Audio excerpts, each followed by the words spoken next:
నమస్తే, welcome to our channel. నేను సౌజన్య. ఎన్నికలు వస్తున్నాయి అనగానే బ్యాలెట్ పేపర్స్ గుర్తొచ్చేవి అందరికీ కూడా. కానీ అది అలా రానుపోను ఈవీఎంలకి వచ్చేసింది.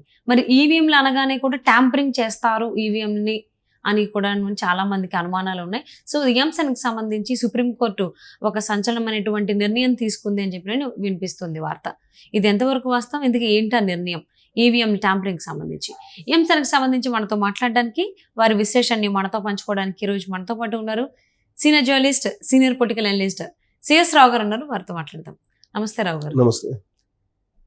ఆబ్వియస్లీ ఎలక్షన్స్ అనగానే ఇంతకు ముందు బ్యాలెట్ పేపర్స్ గుర్తొచ్చేవి. సో తర్వాత ఈవీఎంలు వచ్చేసాయి. ఈవీఎంలు ఉన్నాయి అంటే ట్యాంపరింగ్ గురవుతాయి ఖచ్చితంగా అని చెప్పేసి అని అందరూ maximum percentage of the people అనుమాన పడుతూ ఉంటారు. మరి దీనికి సంబంధించి అంటే ట్యాంపరింగ్ సంబంధించి సుప్రీంకోర్టు ఒక నిర్ణయం తీసుకుందని చెప్పేసి అని అంటున్నారు. ఏంటి ఆ నిర్ణయం, ఏంటది? ఇప్పుడు ఒకటి ఏంటంటే ఈవీఎంల ట్యాంపరింగ్ జరుగుతుంది అనేటువంటి ఒక అనుమానం అయితే ఉంది. దాని మీద కొంతమంది కోర్టులో కేసులు వేయటం జరిగింది. సో కోర్టులో కేసులు వేసిన సందర్భంగా విచారణకు వచ్చింది ఆ పిటిషన్. ఇవాళ విచారణకు వచ్చిన సందర్భంగా వాళ్ళు ఏం చేశారంటే ఒక వాదన వింది సుప్రీంకోర్టు. వాదన విన్న తర్వాత ఏం చేసిందంటే ఇప్పటి వరకు ఒక కాన్స్టిట్యున్సీలో, ఒక అసెంబ్లీ కాన్స్టిట్యున్సీ పరిధిలో ర్యాండమ్గా 5 ఈవీఎంలు మాత్రమే చెక్ చేస్తున్నారు. వీవీప్యాడ్లు ఎన్ని, అలాగే ఈవీఎంలో నిక్షిప్తమైనటువంటి ఓట్లు ఎన్ని అనేది ర్యాండమ్గా ఒక 5 చోట్ల మాత్రమే 5 ఈవీఎంస్ మాత్రమే మీరు చెక్ చేస్తున్నారు ర్యాండమ్గా తీసుకొని. ఇది అసెంబ్లీ కాన్స్టిట్యున్సీ మొత్తం మీద. కాబట్టి ఇది ట్రాన్స్పరెంట్గా లేదు.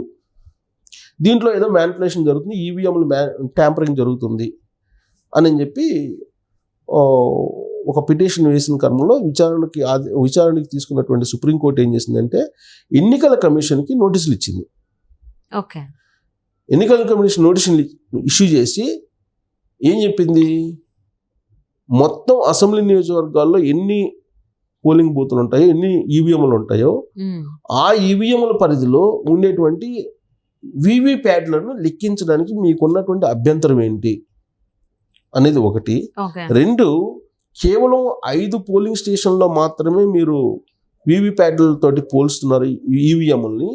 అలా కాకుండా వాటి సంఖ్యను పెంచడానికి ఫీజిబిలిటీ ఎంత ఉంది మీ దగ్గర అనేది వాళ్ళు ఒక సజెషన్ చేస్తూ నోటీసులు ఇచ్చింది కేంద్ర ఎన్నికల సంఘానికి.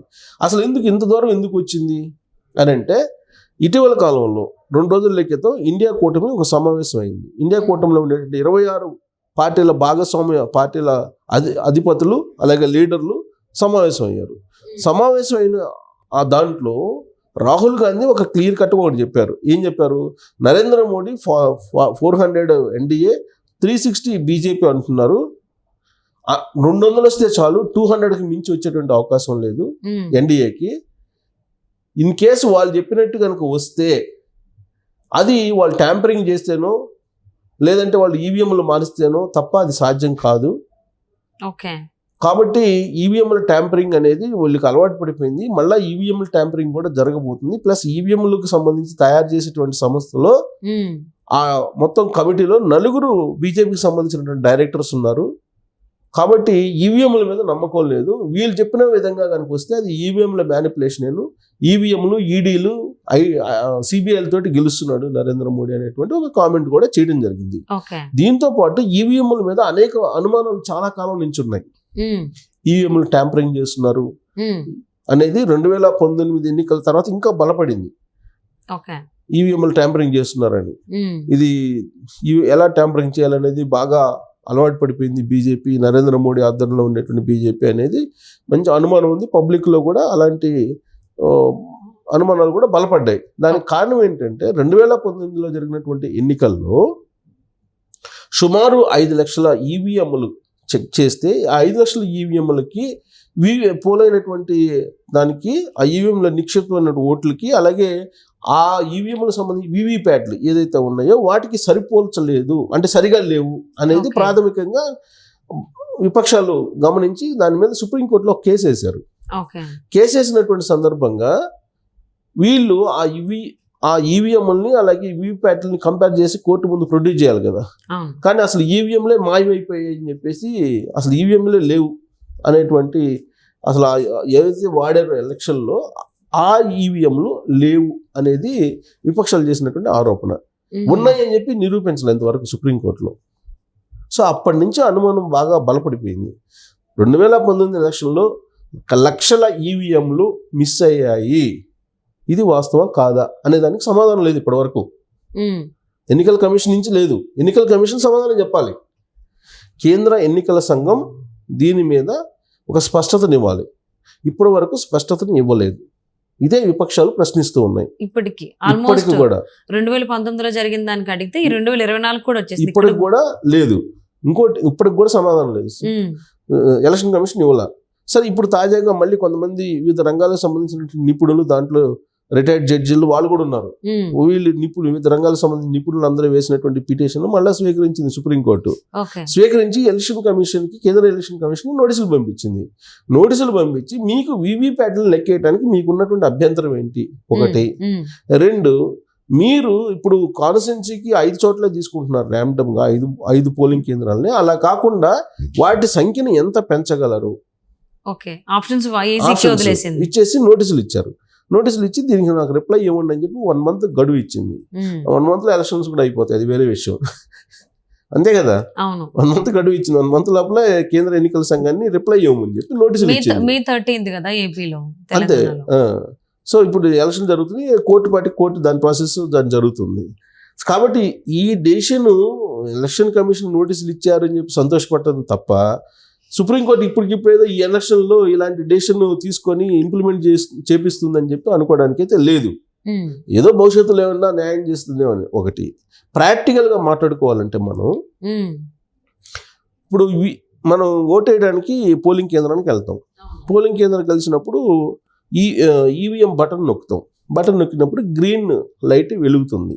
గ్రీన్ లైట్ వెలిగిన తర్వాత మనకి ఆ ప్యానల్ ఉంటుంది, ఈవీఎం ప్యానల్. ఆ ప్యానల్లో నువ్వు ఎవరికి ఓటేసావో అక్కడ మనకి కనిపిస్తుంది. అంటే మనం ఓటు పడేది నీకు వీవీప్యాట్ నుంచి ఏ సింబల్కి వేసింది అనేది వస్తుంది. అది ఆ వీవీప్యాట్ అనేది కొన్ని సెకండ్స్లోనే నీకు బాక్స్లో పడిపోతుంది. అది పేపరు వీవీప్యాట్. అసలు ఫస్ట్ ఎలక్షన్లో ఈవీప్యాట్ లేదు, కానీ ఈవీప్యాట్ని పెట్టారు. తర్వాత ఈ అనుమానాలు ఉన్నాయి కదా దీని మీద నివృత్తి చేయడానికి. అదేంది, మన ఫ్రాక్షన్ ఆఫ్ సెకండ్స్లోనే మీకు అది బాక్స్లో పడిపోతుంది వీవీప్యాట్. ఇప్పుడు మనం సపోజ్ సైకిల్ గుర్తుకేసాం అనుకోండి, లేదా హస్తం గుర్తుకేసాం అనుకోండి, మనం ఏ బటన్ అయితే నొక్కుతామో ఆ సింబల్ మనకు కనపడుతూ సింబల్ కనిపిస్తూ ఆ పేపర్ అటు వెళ్ళిపోతుంది. ఫ్రాక్షన్ ఆఫ్ సెకండ్స్లో బాక్స్లో పడిపోతుంది. ఆ బాక్స్లో ఉండేటువంటి వాటిని లెక్కేయాలి అనుమానం వచ్చినప్పుడు. కానీ ఇక్కడ వస్తున్నటువంటి ప్రాబ్లం ఏంటి, ఈ ఈవీఎంల్లో సపోజ్ ఒక 100 ఓట్లు పోలేని అనుకుందాం. ఈవీఎంల్లో 100 ఓట్లు పోలేనప్పుడు ఈ వీవీప్యాట్లు ఎన్ని ఉండాలి? 100 ఉండాలి. కానీ ఈ వీవీప్యాట్లు ఎన్ని ఉంటున్నాయి? 90-80 ఉంటున్నాయి. అది ప్రాబ్లం. ఎందుకలా? దాని మీదనే కదా కోర్టుకి వేసింది పిటిషన్. ఇప్పుడు ఇక్కడ ట్యాంపరింగ్ జరుగుతుందని. ఇప్పుడు ఈ 20 ఓట్లు అదనంగా ఎటుపోయినాయి, ఎవరు వేయించుకున్నారు, ఎటుపోయినాయి అనేది. ఇప్పుడు అంటే ఆ 20-10 వాళ్ళకి కావాల్సిన ఏం చేసుకొని పోలింగ్లో మాత్రం ఇక్కడ ఈవీఎంలో మాత్రం కనిపిస్తాయి, వీవీప్యాట్లే కనపడు. కౌంట్ చేసేదేమో ఈవీఎంలే.